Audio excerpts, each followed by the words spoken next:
Hello everyone, मैं Azmat Abdi. Welcome to my channel. मैं एक बार फिर से आ गई हूँ आप सबके लिए बहुत ही नई और इंटरेस्टिंग क्लास लेके।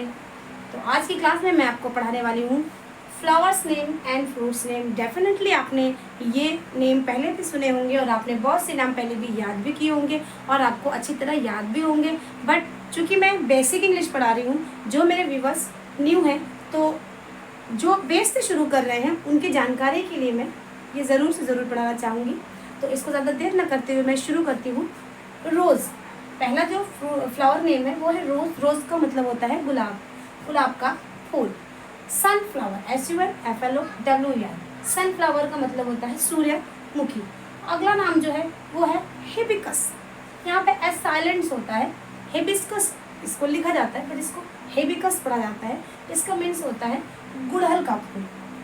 अगला जो फ्लावर है हमारा वो है डहेलिया। डहेलिया को डहेलिया ही पढ़ा जाता है। अगला फ्लावर मैरीगोल्ड। मैरीगोल्ड मीन्स होता है गेंदे का फूल। ऑर्चिड, ये जो ऑर्चिड है इसको लिखा ऑर्चिड जाता है, बट इसको पढ़ना जब होता है तो इसे हम ऑर्किड पढ़ते हैं। अगला फ्लावर लोटस। लोटस माने होता है कमल का फूल। अगला उसके बाद आ जाता है जैस्मिन, JASMINE, जैस्मिन। जैस्मिन माने होता है चमेली, चमेली का फूल। लिली, लिली होती है जो कुमुदिनी, इसे कभी कभी वाटर लिली भी कहते हैं, जल कुमुदिनी, लेकिन लिली से भी काम चल जाता है। डेजी, डेजी ये एक फ्लावर है जिसका नाम डेजी है। मोगरा, मोगरा में तो अगला नाम है हमारा मोगरा। मोगरा को मोगरा भी कहते हैं और इसका नाम बेला भी होता है।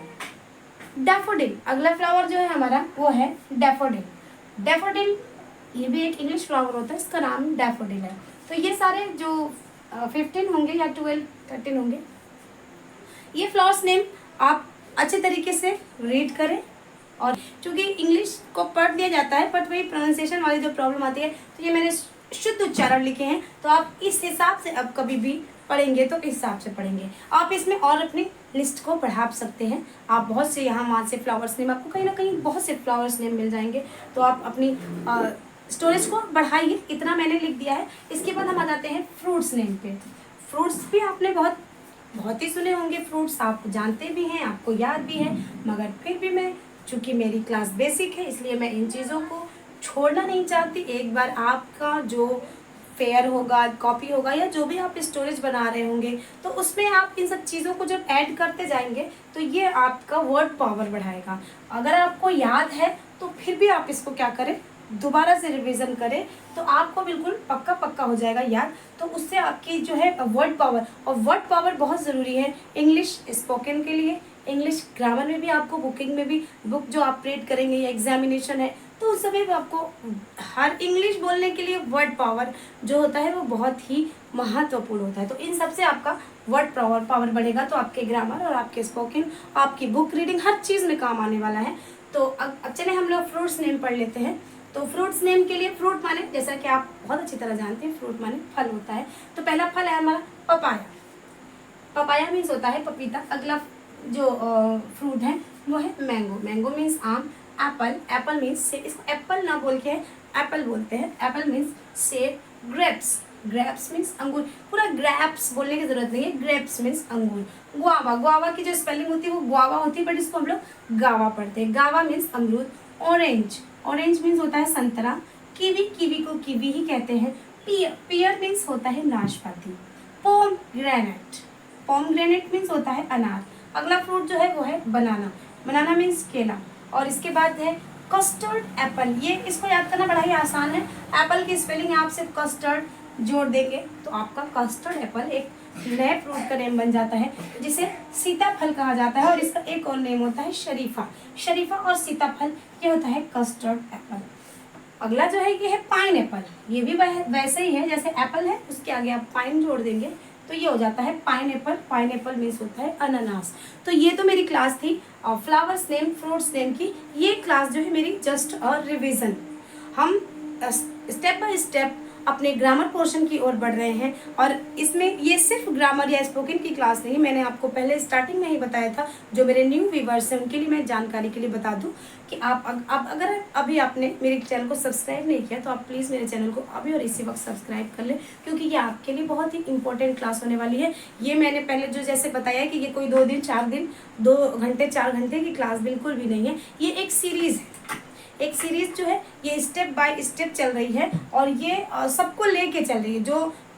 जो बेसिक से चल रहे हैं, जिनको नॉलेज है, उन सबको मैं साथ में लेके चलना चाहती हूँ। तो जो हमारी बुक रीडिंग की बात पहले थी, बुक रीडिंग प्रोनाउंसिएशन, तो अभी तक हमारा जो चल रहा है वो बुक रीडिंग और प्रोनाउंसिएशन का सेशन चल रहा है। तो बुक रीडिंग और प्रोनाउंसिएशन में जब आपको बुक रीडिंग करनी है तो बुक रीडिंग करने के लिए आपको वर्ड पावर की जरूरत पड़ेगी। और वर्ड पावर आप जब बढ़ा रहे हैं तो गलत गलत वर्ड्स को क्यों याद करें, आप एग्जैक्ट मीनिंग्स को, एग्जैक्ट प्रोनाउंसिएशन को लेके कैरी करेंगे तो आपकी जो जब आप देखिए, आप ठीक तरीके से अगर हम लोग इंग्लिश की बुक को रीड कर ले और हमारा प्रोनाउंसिएशन सही हो और हम ग्रामर की ठीक जानकारी कर ले तो स्पोकन क्लासेस करने की कोई आवश्यकता नहीं होती, कोई ज़रूरत नहीं होती, इट्स नो नीड।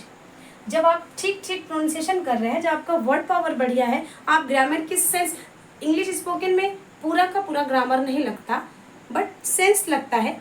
किसी भी जो काल होते हैं, टेंस होते हैं, अगर बात कल की है और हमने आज के टेंस में बोल दी तो ये गलत हो जाता है। तो कहीं ना कहीं ग्रामर का टच हमें चाहिए। वो धीरे धीरे ग्रामर अलग होता है और ग्रामर को अलग होने के लिए बहुत समय लगता है। आप जब धीरे धीरे जब वो स्पोकन में आएंगे तो धीरे धीरे आपका ग्रामर जो है वो स्पोकन से सेपरेट हो जाएगा। बट हमें स्पोकन तो बाद में करनी है। पहले हमें, मेरे जो स्टूडेंट हैं जो बुक रीड नहीं कर पाते, जिनका प्रोनाउंसिएशन अच्छा नहीं है, तो पहले उनके लिए मैंने क्लास चलाई है और फिर धीरे धीरे हम स्टेप बाय स्टेप आगे बढ़ रहे हैं। तो इसमें आप ज़रूर से ज़रूर मेरे साथ हैं और आप मेरे साथ हैं ये मुझे पूरा यकीन है, क्योंकि जिस तरह से आप लोग मुझसे जुड़ रहे हैं और जिस तरह से मेरी कमेंट कर रहे हैं, लाइक कर रहे हैं, मेरे सब चैनल को सब्सक्राइब कर रहे हैं, तो मुझे आज समझ में आ रहा है कि मेरे व्यूवर्स जो है मुझसे जुड़ रहे हैं और वो मेरी क्लास को पसंद कर रहे हैं। तो आप लोग इसी तरह मेरी क्लास को पसंद करते रहें, मुझे सब्सक्राइब करते रहें। मैं अपनी तरफ से बहुत अच्छी से अच्छी क्लास बनाने की कोशिश करूँगी। तो इसी के साथ मैं आज की क्लास को बंद करती हूँ। सब्सक्राइब नहीं किया है मेरे चैनल को तो आप प्लीज़ अभी अभी सब्सक्राइब कर दें। Okay, good bye.